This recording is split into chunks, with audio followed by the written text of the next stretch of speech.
All right, hey everyone, welcome back to another episode of Two Bros, One Beard. I'm John, here with my bro Michael, Hey there. and we got another album review coming up for you here. This is the new Kamelot album. Feast for my eyes when all your heroes are falling. Say a prayer for the valor of war. Titled The Awakening. Oh yeah, And thank you, bro, for sending me this copy. you got it. You had to Pretty show it cool, off. They always cool have great packaging. packaging. Yep. All right, there's the cover. Sweet. Really good cover. You know, that's something It's that their best cover it's in one of their best covers in a long since time. poetry, at least. Yeah, it's Yeah. amazing, beautiful artwork. So let's take a look inside a little bit. Obviously, we have lyrics and stuff, but I thought this Yep. artwork that accompanies the first track is really, really cool. It's awesome. Yeah. Let's see what else we got here. We have the always amazing Tommy yeah. Carrick. Let's see. Did he get better looking over the last 5 years? I think so. I think that is I think he may have. factual statement. Here's the accompanying artwork for Midsummer's Eve. Nice. Really cool. Let's see. For Blood Moon. Really like this picture. That's awesome. Nice. Yeah. Who's the artist? It seems like they used the same guy. I will look that up in just a second. All right. The Looking Glass, we have this lady.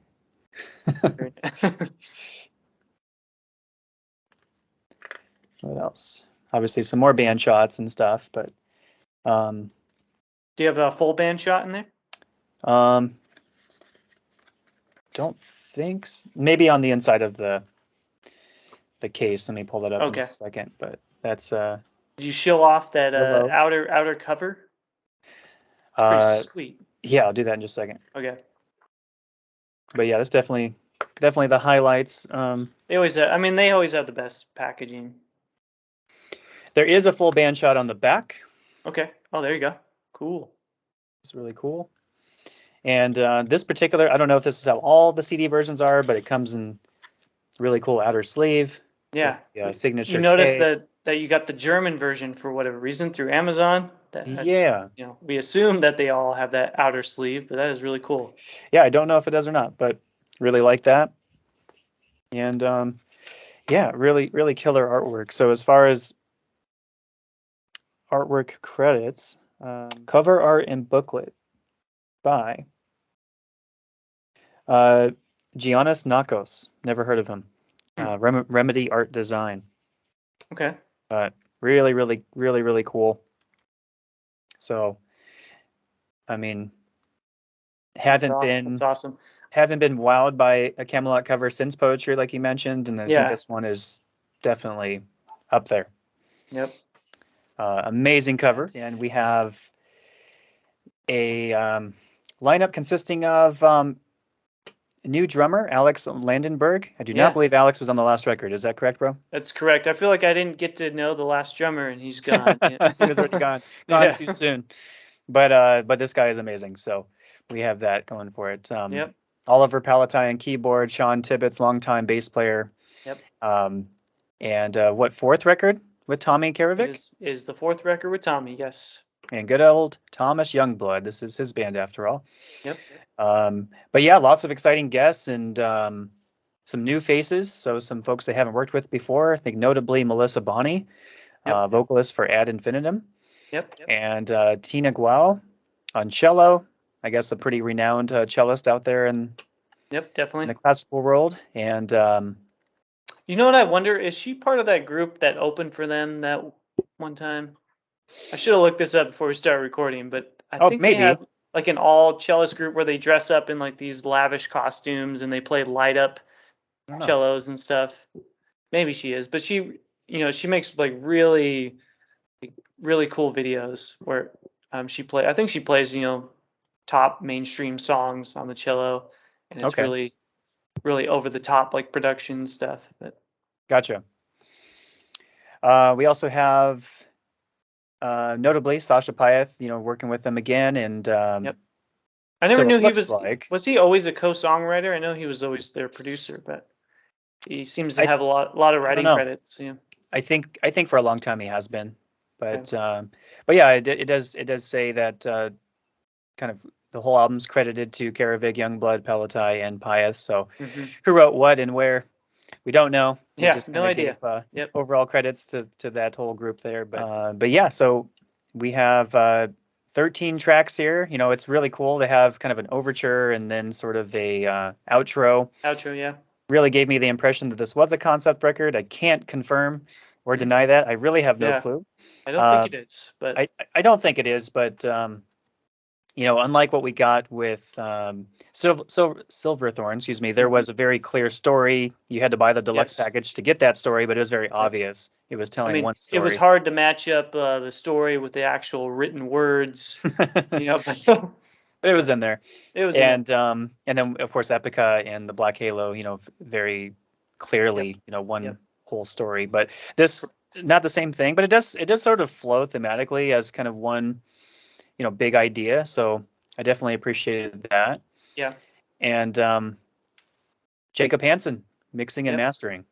I think he's mastered their records in the past, but I want to say this is his first time mixing. Okay. I think. Sure, I'll take your word for it. Yep. So overall impressions, kind of just right off the bat here. Record sounds amazing. It was very clear from even the first single, One More Flag in the Ground. Flag in the ground. I am a soldier. I'm marching into battle. I am a warrior. This is my creed. One more flag in the ground. And then we were treated to Opus of the Night after that. Yes, we covered those on other videos if you want to check out our review of those two tracks, so we won't go into those too much detail. We didn't cover the third single. That's right. So Eventide was the latest single. And but yeah, I mean, my overall impression from the first single, you know, we covered this in the video, which was I was kind of not really impressed or sold on it, but really sold on giving this record my full attention once I heard Opus of the Night. I really enjoyed that single. I didn't love Eventide, but it only dropped a few days before the record did. Yeah, and I gotta say I didn't either, and that song's actually really growing on me. But yeah, me too. So I sort of brushed past it to get into the full record. So just on the first couple listens, I was like, man, you know, overall this is a really, really strong album. I think there's a few tracks that aren't as memorable for me, but it has these kind of tentpole moments where, you know, after all the heavy and kind of bombast of the first 5 tracks, I was blown away by the sound of Midsummer's Eve. I was like, yep, for sure. Oh, okay, this changes things up a little bit. And then, you know, Blood Moon, Night Sky, The Looking Glass. And then they do the same thing with the Willow. It's like it comes at like the perfect time. Yeah. Exactly. And but I was or Willow. So just Willow? It's just Willow, yeah. So, okay. But as far as first impressions, when I was like, I can't wait to hear the track New Babylon because it has credits from Melissa Bonney and Simone Simmons. Yep. That was a song I was looking forward to the most.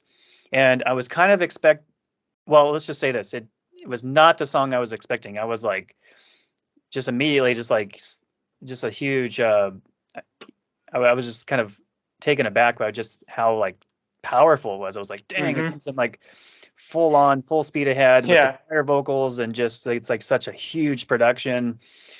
We get a little bit of everything on that song, which we'll touch on in a bit. But so I was pretty much like, yeah, you know what? Even if some of those earlier tracks that weren't as impressionable, I decide I don't really like as much. I mean, that's a highlight of highlights. And then My Pantheon is just a great ending. I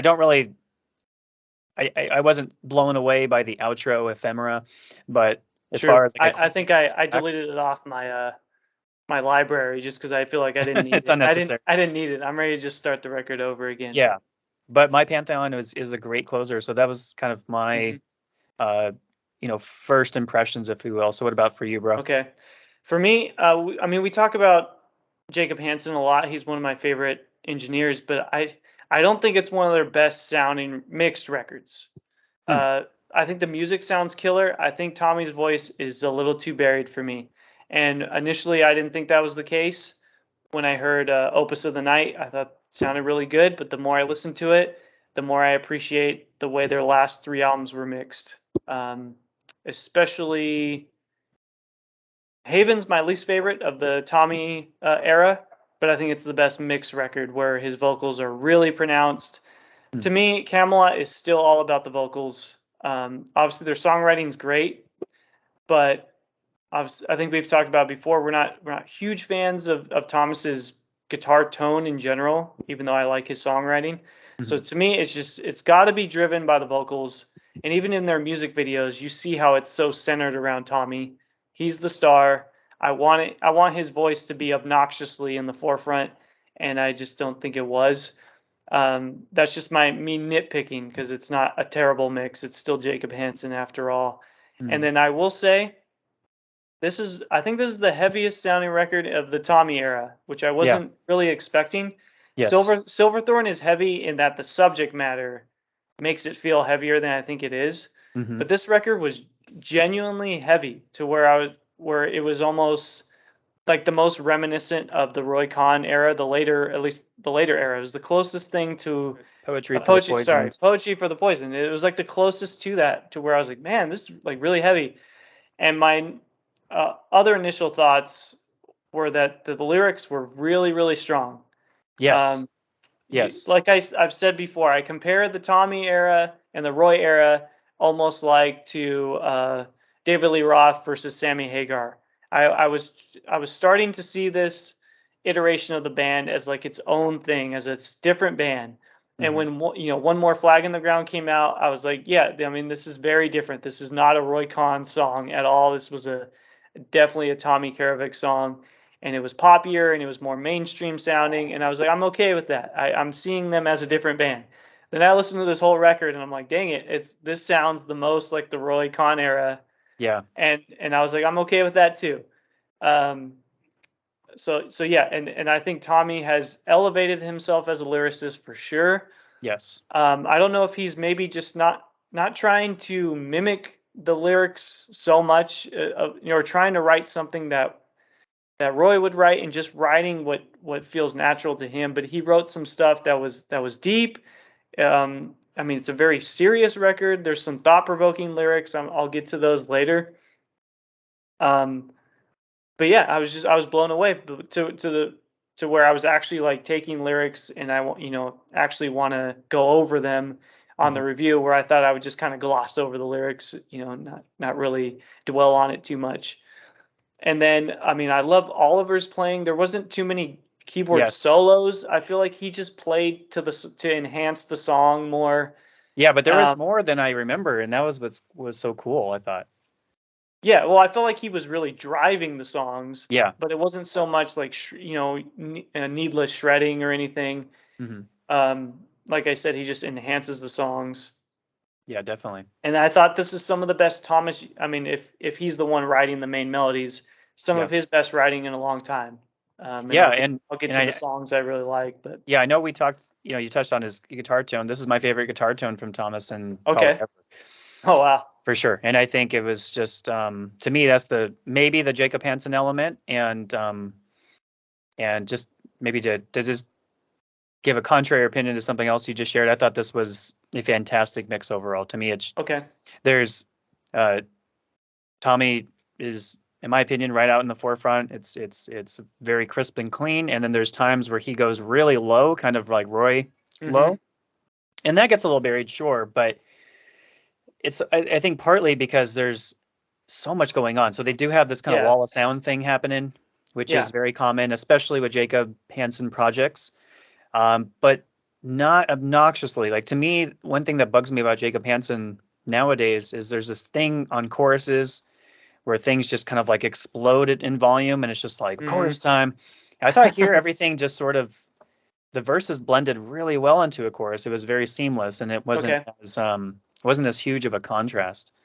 Well, maybe also they definitely do it, but obviously the Kamelot style is there's always a section where the music just really drops. Yeah. And it's it's all about the vocals, maybe keyboards a little bit or bass. And they don't do it as much on this record, or I didn't notice it as much, or it's not like the section isn't as long. Yes. So maybe that played a role. But yeah, I wanted to point out some of the lyrics on what stood out to me. My Pantheon is one of my favorite tracks on the album. I consider it the album closer.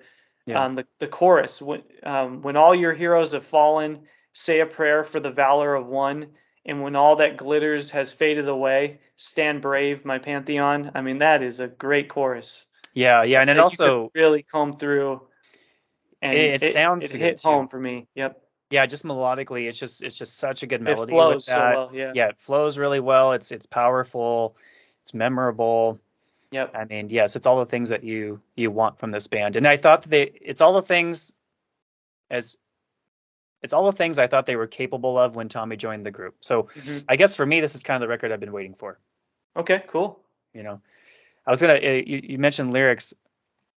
I really found on the first few listens of One More Flag on the Ground, the lyrics just kind of, but look at how it starts. I mean, like, I am an island waiting for hell to unleash on my shore.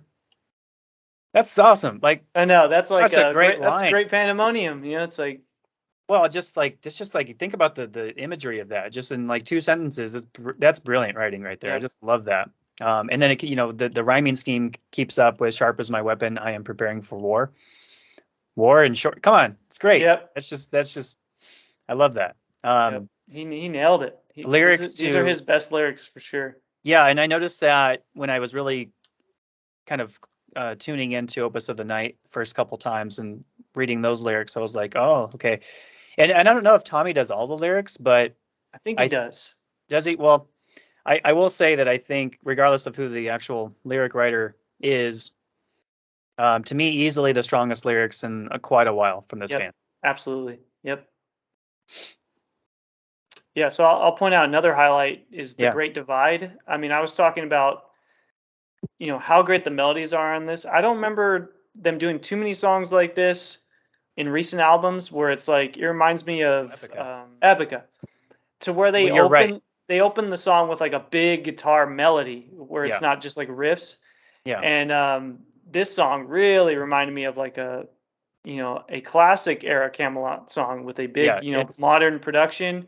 And it's super power metal. Like that's but it's they're really European sounding for, I guess they used to be an American band. Can we even call them an American band anymore? I mean, the main songwriter, I guess they're a transatlantic band at this point. Yeah. Is Sean American? I don't know. Oh, Sean, yes, he is. Yes, Sean is. So you got 2 Americans, the rest are European, and they're clearly a band that they don't sound American at all. And this song, it definitely has that European power metal feel to it. Mm-hmm. This song, that melody was just stuck in my head. It reminded me of the song Forever. Yeah. Because he's doing, the melody, he's doing like a melody lead line with the singing, and it's, like you said, very reminiscent of Forever, and for sure. Absolutely. Yeah.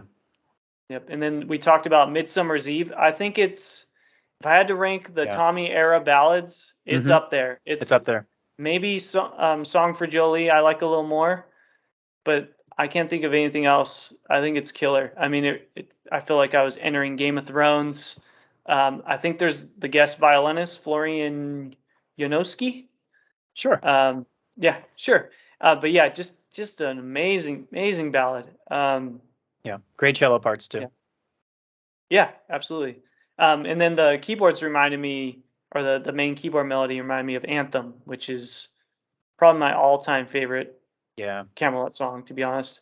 Mm-hmm. And that's when Oliver's playing just I mean, he reminded me why he's one of my favorite keyboard players. It's like there's the Oliver I've been kind of missing over the past couple of records. But I could go to a couple more of my favorites if you want to talk about any songs, John, before that. Or I mean, I just got, again, New Babylon is just amazing. I mean, it's heavy. It's kicks you right in the face, like from the beginning. Yep. And great chorus. And I was wondering, okay, are they gonna do the extreme vocal thing at some point on this record? And we get it twice, which is cool. I don't know who does it on My Pantheon, but I don't know why they don't mention that. It's because it's probably Sasha, and he's already sense. credited as like backup vocals. But for sure on New Babylon, it is Melissa. Okay. She's just got to me, just a great tone to that side of her voice, but also her singing voice is very, very nice. I mean, she sounded to me. I was like, oh, is that without looking at the name, it sounded just like Alyssa. Just I mean, amazing. And I don't like that vocal style, but when women like could really nail it, it's cool. It's awesome. Yeah. Yeah, and it's just a cool song, and I love how you get I love how like when you get the repeat choruses, how you're getting the chorus, but you're also getting like the choirs and they're kind of that counterpoint stuff. Yeah. It's just a really heavy, powerful song. I mean, they packed a lot into a 4-minute track. Yes. I think. Yeah. Yeah. Another one of my favorites is The Looking Glass. I mean, it's up there. It might be my favorite, second favorite. So we had one song that reminded me of Forever. This song reminded me of Karma. And the main keyboard melody that opens the song is, man, it's catchy. Like, this is a song I'm playing over and over and over again. It's so good, so well written. Another killer chorus, and then the lyrics that open the song are my favorite on the album. It says, "What if I told you a story where all you wished for came true, a world of abundance and glory, where fear is a servant of you. There's a place where the mind of the weary can bloom with the grace of a rose, where darkness is imaginary and courage like wildfire grows." I mean, that is great stuff. That's good stuff. Man. Yeah. I just love that song. So I'm going to say that's my favorite now that I think about it. And then we already mentioned New Babylon. So you have New Babylon, Blood Moon, which is super heavy. And then Night Sky is really heavy. And then you get another nice ballad in Willow. Yeah. And unlike Haven, where I loved Under Gray Sky, I think it's Under Blue Skies, Under Gray Skies. Yeah. One of those. And there's another ballad that I didn't care for on the record. This record, I love both ballads. Willow is amazing. And like we said, it's placed in the perfect spot because there's so many great heavy songs. And then this Willow had my favorite guitar solo on the record. This record had a lot of great solos. It did. And, yeah. Yeah, absolutely. Yep. And like I said, it's just getting again the tone from Thomas's guitars on this one. I think whatever Jacob Hansen did just worked his magic, and it's great. It fits really well into the mix, and it's really heavy when it needs to be, and love the solo tone as well. Yep. So I'm really happy with it overall. Yep. So what would you say? Would that be your final assessments? Where would you? Yeah, rank I think this in the I Tommy sort of era? already spoiled it, but my kind of overall thought on this record is that this is the Tommy era Kamelot record I've been waiting for. Okay, cool. To me, it's like pound for pound, and if you look at it just as a whole collection of songs, even stronger than Silverthorn. To me, definitely stronger than Haven, and absolutely stronger than the last one.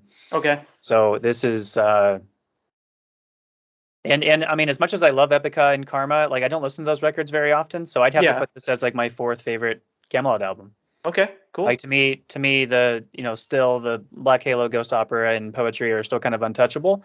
Yep. But I'm gonna put this firmly right underneath those three, and I think it'll live there for a while.